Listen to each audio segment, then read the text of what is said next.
up, guys? Welcome back to Fish and Hicks. Today we're going to look at a couple new products that I'm using on the 125. I'm going to show you the two new clownfish I got and some new coral. Alright, so let's get into it. I just ordered the larger mag rock. So essentially it's a rock that you put on the back of the glass and then you can glue your frags to it either way you want. I haven't decided which way I'm going to put it yet, but it sits on the back glass. The magnets come on the other side. It's up to a 1/2 inch glass, which I have on the 125. So I've been wanting to get one for a while. It was about $33 with shipping, and it came here in a couple days. I do have two older versions in the tank right now. They're more of like a styrofoam based, and they have frag plug holes already drilled in. You'll see those when we go over to the 125. But I don't know, it's pretty cool. It's not too heavy. It's definitely heavier than ones that are in there, and it's pretty solid actually. And it feels like rock. So we'll see how that works out. I have this new thing that I actually just tried the other day. I got it from a buddy down at Kingpin Corals. It's called a King Dome. So let's go ahead and open it up. I'll show you what it's about. It's actually a pretty cool concept. I know it's not a new concept, but it's definitely pretty cool.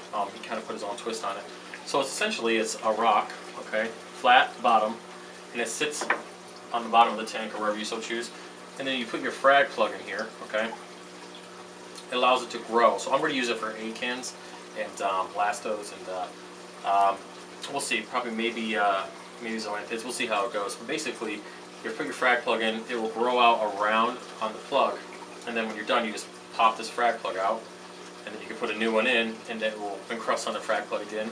Or you can just leave it the way it is and just let your colony grow on it. I think I'm going to leave mine the way it is because I have an acan on one of them.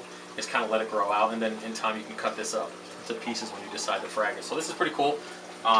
Like I said, you can get these down at Kingpin Coral. I'll put the link to the Facebook in my video. I know that he's working on a brand new website, and that's where I get all this stuff like this. The coral that I received, and I'm going to show you pictures of here in a few seconds. It'll pop up on the screen. I got from Kingpin Coral as well. He's actually about 10-15 minutes outside Harrisburg, heading towards York, Pennsylvania, and best prices. Best prices. I'm talking corals that you'd spend $100 on, you get for like 50 bucks.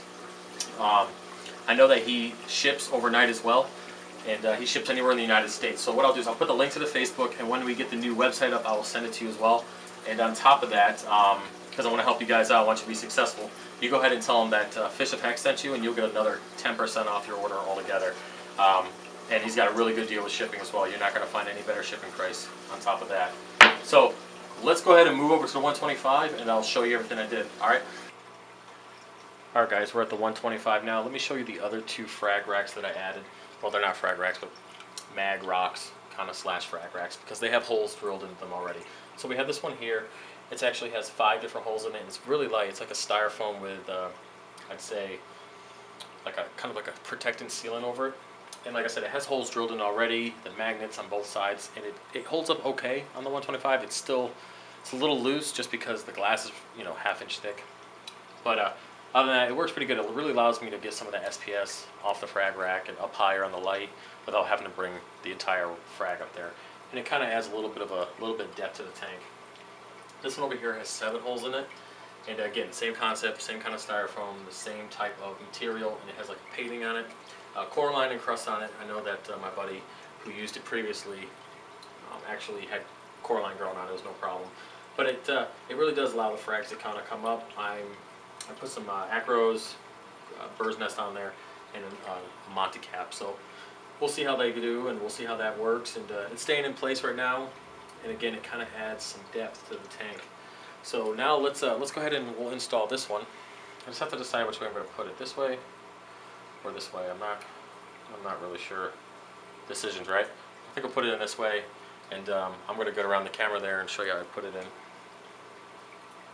So it comes with 2 of these little magnets, okay, and then you can see that the magnets are back here, okay, and they connect. It sets up to a 1/2 inch glass, so we're about to find out, right?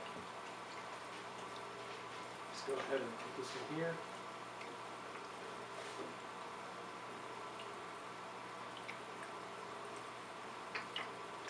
That's one.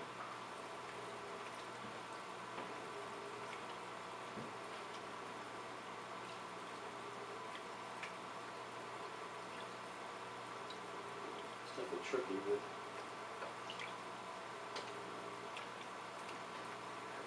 one. I have my mini fridge in the way here, so it makes it difficult. There we go. Alrighty, so that's both of them. Not really sure where I'm going to put it yet, so we'll just set it there for right now.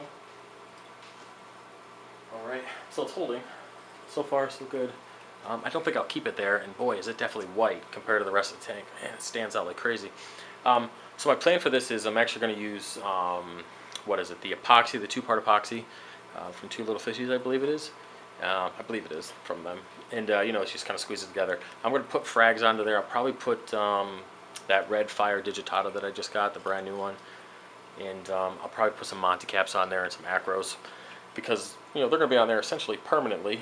And they'll grow out, and then hopefully maybe the Monty and stuff will grow onto the glass. That's what I'm kind of hoping. So it does add a nice depth to the tank. Really, you know, besides the fact that it's really white right now, I can't wait till it's Coraline, or at least not white. You know, that'll probably come in a few weeks or so. But yeah, guys, that's about it for this video. Definitely check out my buddy's link down at Facebook at Campaign Corals. And like I said, tell him that Fish of Heck sent you, and you get another 10%. 90% of the coral in this tank came from him. So that's, I mean, flat out, that's just how it is.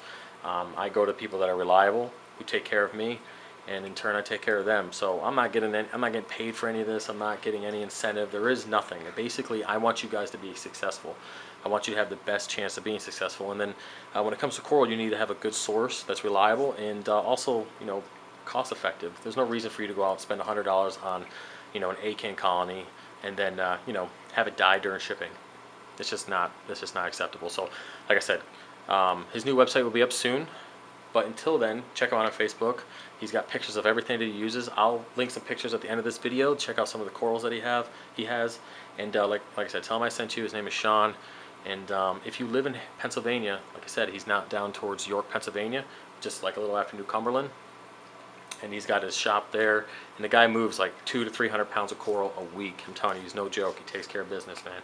So until next time, guys, like, comment, subscribe, and we'll be back with the next video, which I'm going to do here shortly. It will be on this tank's additives, basically everything that I dose, why I dose it, how often I dose it, just to clarify any of that. Okay, so I'll see you guys later. Peace.